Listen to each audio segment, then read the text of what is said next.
पहली team IPL 2025 से हो गई बाहर।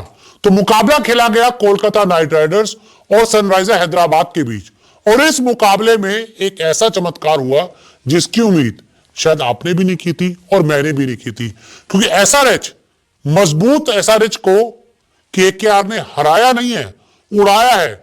और वो भी एक समय जब केकेआर इस मैच में पूरी तरह से खत्म लग रही थी, लेकिन वहां से शानदार कमबैक हुआ और केकेआर ने इस मुकाबले को जीत लिया। लेकिन जीता कैसे, चमत्कार कहां हुआ, वो आपको बताते हैं, क्योंकि वो आप लोगों के लिए जानना बहुत जरूरी है। देखिए, 13वें ओवर में केकेआर के 106 रन बने थे सिर्फ, और 4 विकेट गिर चुके थे। 4 विकेट टॉप के बल्लेबाज चले गए और 13 ओवर ऑलमोस्ट होने वाले थे और स्कोर बोर्ड पे सिर्फ 106 था। और ऐसा लग रहा था कि केकेआर यहां से बड़ी मुश्किल से 150 तक ही बना पाएगी, क्योंकि ओवर 6-7 ही बचे थे। आखिरी 7 ओवर में तूफानी 94 रन बनाए, लेकिन आखिरी के 7 ओवर में केकेआर के बल्लेबाजों ने 94 रन बनाए हैं। 94, 42 गेंदों में। केकेआर ने 20 ओवर में 200 रन बनाए। आखिर में जब फिनिश किया तो 200 रन भाइयों ने बना दिए, यानी कि पहले 13 ओवर में ऑलमोस्ट 100 रन के आसपास आए, 100 रन से थोड़े से ज्यादा है, और आखिरी के 7 ओवर में लगभग इन्होंने 100 रन बना दिए। और यहीं से कोलकाता नाइट राइडर्स का इस मैच में जोरदार कमबैक हुआ। वेंकटेश अय्यर ने विस्फोटक 60 रन जोड़े। वेंकटेश अय्यर की तरफ से विस्फोटक पारी आई जिसमें उन्होंने 7 रन बनाए। ये जो 5वें विकेट की साझेदारी हुई, बहुत इंपॉर्टेंट थी, वेंकटेश अय्यर और रिंकू सिंह की। और रिंकू सिंह ने ताबड़तोड़ 32 रन नाबाद बनाए। एक छोर अय्यर ने संभाला, दूसरा छोर रिंकू ने संभाला, और इन्होंने एसआरएच के गेंदबाजों का हाल बुरा कर डाला।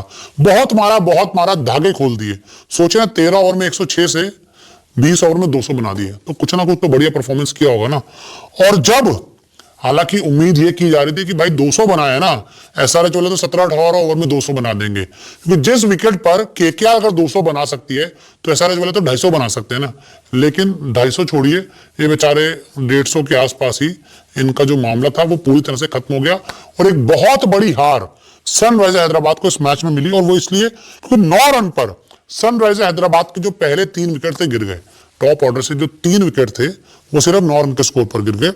अभिषेक शर्मा, ट्रेविस हेड और ईशान किशन तीनों फेल हुए। तीनों जो बल्लेबाज थे टॉप ऑर्डर के, जिनसे उम्मीद की जा रही थी बड़े स्कोर की, तीनों फेल हो गए। वैभव अरोड़ा ने दिए शुरुआती झटके। यहाँ पे बहुत तारीफ करनी होगी कोलकाता नाइट राइडर्स के तेज गेंदबाज वैभव अरोड़ा की, जिन्होंने शुरुआती झटके दिए। और शुरुआत में जो 3 विकेट गिरे थे 9 रन पर, उसमें से 2 विकेट वैभव अरोड़ा ने लिए। 44 रन पर एसआरएच को लगा चौथा झटका, 66 के स्कोर पर एसआरएच को लगा 5वां झटका। और जिसके बाद क्लासन ने बहुत कोशिश की, एक मेंडिस भी है, उन्होंने भी कोशिश की, कमिंस ने भी थोड़ा सा एक जोर लगाया, लेकिन जो शुरुआती बल्लेबाज और मिडिल ऑर्डर के बल्लेबाज कुछ नहीं कर पाए थे। उसकी वजह से सनराइजर हैदराबाद इस मैच में पूरी तरह से जीरो हो गई। हालांकि मैं आपको बता दूं कि अगर एसआरएच के बल्लेबाज अच्छा खेलते, शुरुआत में अच्छे रन बनाते, तो वो 200 रन, 1 रन बना सकते थे। इस मैच में केकेआर को हरा सकते थे, क्योंकि केकेआर ने कोई बहुत बड़ा स्कोर नहीं बनाया था। लेकिन आखिर में वही हुआ, एसआरएच के बल्लेबाज मारा के चक्कर में खुद ही मर गए और केकेआर को इस मैच में जीत मिल गई। और इस मैच में जीत के साथ ही केकेआर ने तो पॉइंट टेबल में छलांग लगा ली है, और वो अगर मैं आपको बताऊं टॉप 5 में आ गई है। लेकिन जो सनराइजर हैदराबाद है वो 10वें नंबर पर चली गई है। और अब यहां से एसआरएच धीरे धीरे से इस रेस से आईपीएल 2025 के प्लेऑफ के रेस में जाने से बाहर होती जाएगी। और अगर आगे वाली मैचेस नहीं जीती तो पूरी तरह से एंड हो जाएगी।